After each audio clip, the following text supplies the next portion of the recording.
우리도 조상들에게 주신 약속을 너희에게 전파하노니 곧 하나님의 예수를 일으키사 우리 자녀들에게 이 약속을 이루게 하셨다 하니라.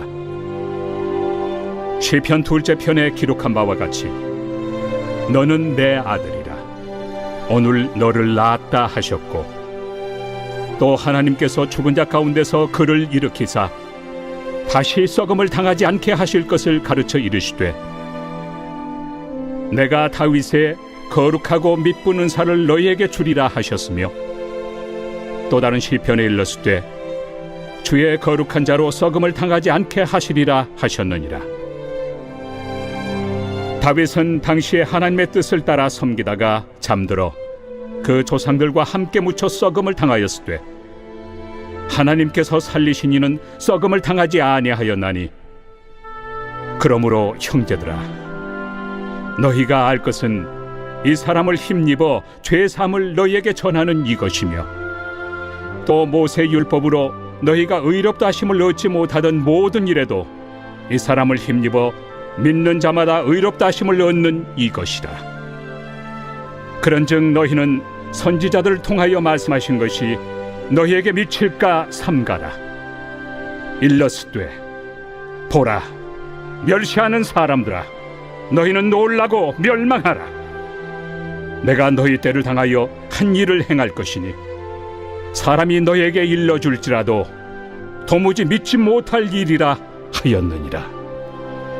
그들이 나갈새 사람들이 청하되 다음 안식일에도 이 말씀을 하라 하더라.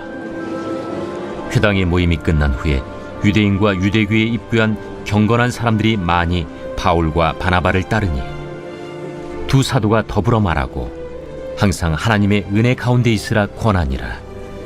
그 다음 안식일에는 온 시민이 거의 다 하나님의 말씀을 듣고자 하여 모이니 유대인들이 그 무리를 보고 시기가 가득하여 바울이 말한 것을 반박하고 비방하거늘 바울과 바나바가 담대히 말하여 하나님의 말씀을 마땅히 먼저 너희에게 전할 것이로되, 너희가 그것을 버리고 영생을 얻기에 합당하지 않은 자로 자처하기로 우리가 이방인에게로 향하노라. 주께서 이같이 우리에게 명하시되 내가 너를 이방의 빛으로 삼아 너로 땅끝까지 구원하게 하리라 하셨느니라.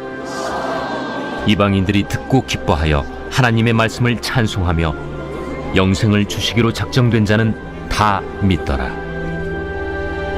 주의 말씀이 그 지방에 두루 퍼지니라. 이에 유대인들이 경건한 귀부인들과 그 신의 유력자들을 선동하여 바울과 바나바를 박해하게 하여 그 지역에서 쫓아내니 두 사람이 그들을 향하여 발에 티끌을 떨어버리고 이고니온으로 가거늘 제자들은 기쁨과 성령이 충만하니라.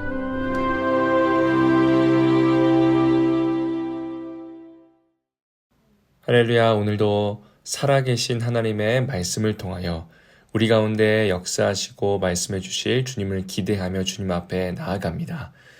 오늘은 특별히 사도행전 13장 32에서 52절의 말씀을 통하여 두 가지 반응이라는 제목으로 함께 주님의 말씀 살펴보길 소망합니다. 먼저 13절입니다. 바울과 및 동행하는 사람들이 바보에서 배 타고 밤빌리아에 있는 버가에 이르니 요한은 그들에게서 떠나 예루살렘으로 돌아가고 라고 하며 13절이 오늘 본문의 내용이 시작되는데요. 먼저 버가는 매우 발달된 곳이었습니다. 물론 바울과 선교팀은 늘 항구 도시, 발달된 도시 중심으로 가기 때문에 바울의 전도 여행의 대부분의 장소들은 발달되었고 항구 도시였습니다. 오늘 이 버가라는 곳을 조금 더 찾아보니 버가는 사람들이 토론하는 아고라 광장, 목욕탕, 스타디움, 극장이 있었고 도시 전체가 대리석으로 포장되어 있을 만큼 아주 번성되고 발달된 곳이었습니다. 그래서 지금도 가면 그곳에 흔적이 남아있을 만큼 대도시였던 것이죠.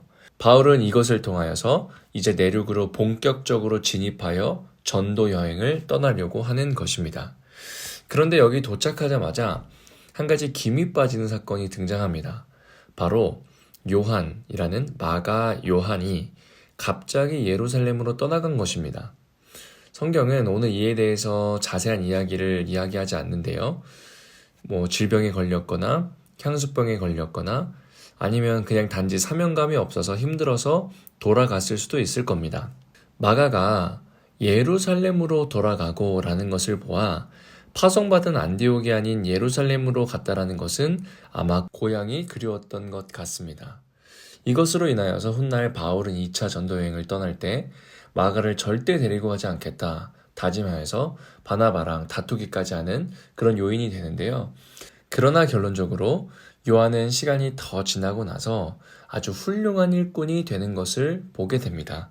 저는 여기서부터 한 가지 큰 위로를 얻을 수 있는데, 지금 때론 우리 눈에는 보기에는 참 부족해 보이고 도무지 사명감도 없어 보이고 변하지 않을 것만 같은 우리의 자녀들, 우리의 주변 사람들, 그 사람조차도 지금의 때를 넘어서 반드시 하나님의 때가 되면 훌륭한 일꾼, 세워짐의 역사가 있을 수 있다라는 겁니다. 마치 오늘 본문에 등장했던 요한처럼 말입니다. 그리고 이제 14절부터 또 이어서 계속해서 보면 그들은 버가에서 더 나아가 비시디의 안디옥에 이르러 안식일에 회당에 들어가 앉으니라 라고 말하면서 비시디의 안디옥에 도착하는 것을 볼 수 있습니다. 비시디의 안디옥은 예루살렘 위쪽에 있는 제2의 선교 센터라고 불리는 안디옥과는 또 다른 안디옥입니다. 안디옥이 굉장히 많이 등장하기 때문에 말씀을 묵상하실 때 착오가 없으셔야 되는데요. 오늘 이 비시디의 안디옥도 참 지형이 재밌습니다. 굉장히 큰 협곡으로 둘러싸여 있는 곳이었고 지금도 마찬가지로 산맥이 아주 가파르고 지형이 험악합니다. 그래서 지금도 바울 일행이 도대체 이때 어떻게 다녔는지 참 미스테리, 놀라울 만큼 그런 곳이었는데 바울은 그리고 바울과 그 선교팀들은 이런 것과 무관하게 정말 그 복음을 향한 열정으로 안식일마다 회당에 찾아갔고 사람들을 만나면 복음을 전한 것을 볼 수 있습니다. 이런 것들로 보아서 바울 일행은 정말 적어도 산타기 전문가들이었을 겁니다. 산을 아주 잘 탔을 것이죠. 그리고 결국 그들의 모든 선교 여행의 목적은 무엇입니까? 복음을 전파하는 것을 볼 수 있습니다. 16절부터는 바울이 설교하는 내용인데요. 16절 보니 바울이 일어나 손짓하며 말하되 이스라엘 사람들과 및 하나님을 경외하는 사람들아 들으라 라고 하면서 보통 랍비들은 앉아서 설교했지만 바울은 일어서서 아주 열정적으로 설교했습니다. 그리고 17절부터 25절까지 그 바울의 설교를 핵심적으로 먼저 요약을 하면 바울은 이스라엘 역사를 이야기하는 것으로부터 시작했습니다. 하나님께서 이스라엘을 어떻게 부르셨고 그 이후에 사무엘이라는 선지자와 사울 왕 그리고 시간이 더 지나 세례 요한까지 하나님의 역사와 나라가 어떻게 진행되는지 정확히 역사를 통해서 풀어 설명을 해주고요. 그리고 나서 세례 요한의 이야기까지 한 이후에 26절부터 37절까지 정말 이 하나님의 약속, 하나님의 은혜의 본질인 예수 그리스도의 죽음과 부활을 선포하는 것입니다. 26절부터 37절까지 바울은 하나님의 약속이신 예수 그리스도가 어떻게 죽으셨고 왜 부활하셨는지 정확히 복음의 본질을 선포하는 것을 볼 수 있습니다. 바울의 설교를 이렇게 가만히 보면 중요한 두 가지 특징이 보여지는데요. 두 가지를 압축해 보면 첫 번째는 바울은 언제나 하나님의 약속을 분명히 기억하고 그것이 어떻게 성취되었는지를 분명하게 선포하는 설교였습니다. 그리고 두 번째로는 그 하나님의 약속의 실체는 예수 그리스도의 죽음과 부활이라는 사실을 단도직입적으로 그리고 아주 명료하게 선포하는 것을 볼 수 있습니다. 여기서 우리는 바울의 그 신앙관을 엿볼 수 있게 되는데요. 바울의 신앙에는 언제나 이 핵심적으로 두 가지가 있었습니다. 첫 번째는 하나님의 약속을 바라보는 눈이었고 두 번째는 그 하나님의 약속의 실체이신 예수 그리스도를 바라보는 두 가지 눈이 있었습니다. 언제나 바울의 신앙의 중심, 이 두 가지 코어는 하나님의 약속과 그리고 그 약속의 실체이신 예수 그리스도라는 사실입니다. 여러분, 우리의 신앙은 어떻습니까? 우리의 신앙을 구축하는 중요한 핵심 코어와 같은 기둥은 무엇입니까? 다양한 많은 것들이 우리의 신앙의 중심, 뼈대가 되는 것처럼 보이지만 결국 우리의 신앙의 뼈대와 본질은 하나님의 약속이며 그 약속의 실체이신 예수 그리스도인 줄 믿습니다.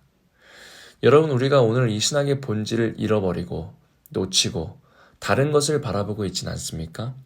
정말 이 복음의 본질인 하나님의 약속과 그리고 예수 그리스도가 아닌 다른 것이 마치 복음의 본질인 양, 신앙의 본질인 양 우리는 오해하는 경우가 종종 있습니다. 오늘 다시금 이 복음의 본질을 기억하며 이 두 가지 하나님의 약속, 그 약속의 실체이신 예수 그리스도를 바라보는 눈이 우리 가운데 있기를 간절히 소망합니다. 아주 흥미롭게도요, 그런 바울의 핵심 두 가지 그 설교를 들었던 사람들의 반응도 두 가지로 갈리는 것을 볼 수 있습니다. 42절부터 52절까지 바울과 바나바가 담대하게 하나님의 복음을 선포하지만 거기에서 많은 시민이 그 말씀을 듣고 반응하였지만 두 가지의 반응으로 나뉘어지는 것을 볼 수 있습니다. 먼저 한쪽은요, 48절입니다. 이방인들이 듣고 기뻐하여 하나님 말씀을 찬송하며 영생을 주시기로 작정된 자는 다 믿더라 라고 하며 하나님의 작정된 자는 복음의 이 생명 앞에 반응했습니다. 마치 아무리 어두운 동굴 속에 있을지라도 살아있는 사람은 그 작고 희미한 빛과 소리에 반응하며 깨어나는 것입니다. 그것이 살아있는 자의 중요한 특징인 것이죠. 그래서 한쪽은요, 너무나 그 복음 앞에 감사하고 기뻐했습니다. 그러나 다른 한쪽은 어떠했습니까? 복음을 비방했습니다. 45절을 보니 유대인들이 그 무리를 보고 시기가 가득하여 바울이 말한 것을 반박하고 비방하거늘 이라고 하며 비방했습니다. 그리고 그 비방에 그치지 않고 귀부인들과 신의 유력자들을 선동하여 바울을 쫓아냅니다. 왜냐하면 그 귀부인들과 신의 유력자들은 재산을 많이 가진 자들이었고 당시 그 지역에 정치적인 힘을 가진 자들이었기 때문입니다.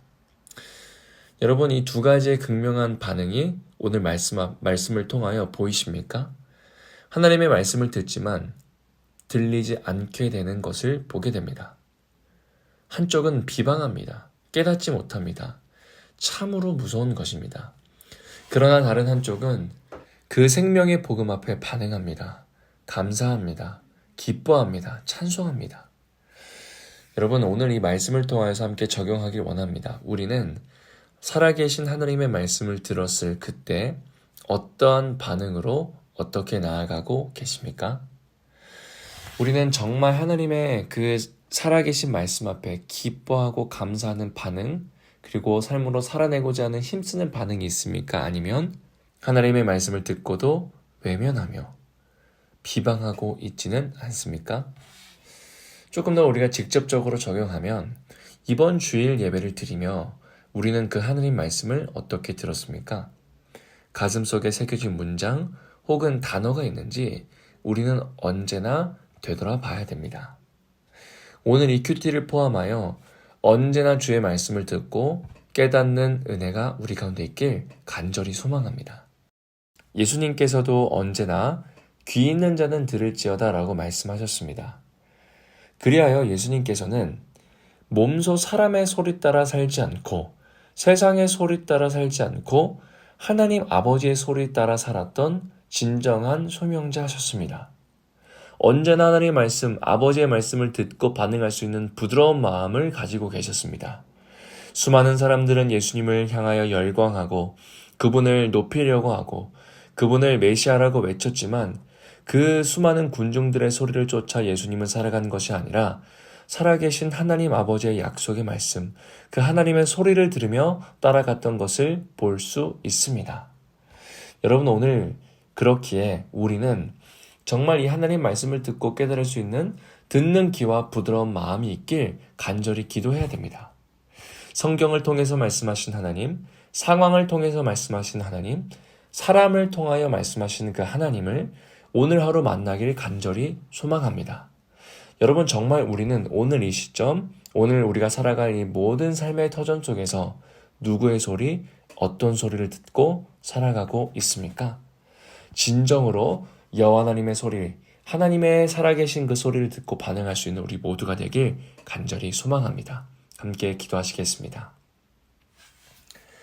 하나님 아버지, 언제나 하나님의 약속을 바라볼 수 있는 믿음의 눈을 우리 가운데 허락하여 주시고 그 약속의 실체 대신 예수 그리스도와 동행할 수 있는 은혜를 우리 가운데 허락하여 주시옵소서. 그리하여 언제나 듣는 귀와 부드러운 마음을 주셔서 하나님 말씀 앞에 살아 반응하는 자가 되게 하여 주시고, 주님, 그 말씀을 외면하고 비방하고 가볍게 여겨 이 세상의 소리 따라 살아가지 않게 해주시고, 영원하며 살아계신 그 주 하나님의 말씀, 그 음성 따라 살아가는 참된 양 될 수 있도록 우리의 모든 삶 주님께서 붙드시고 인도하여 주시옵소서. 예수님의 이름으로 기도드립니다. 아멘. 오늘도 우리 말씀을 붙들고 특별히 우리 교회의 희망인 다음 세대를 위하여서 시간 주의 말씀 붙들고 성령의 감동하심 따라 함께 기도하도록 하겠습니다. 기도하시겠습니다.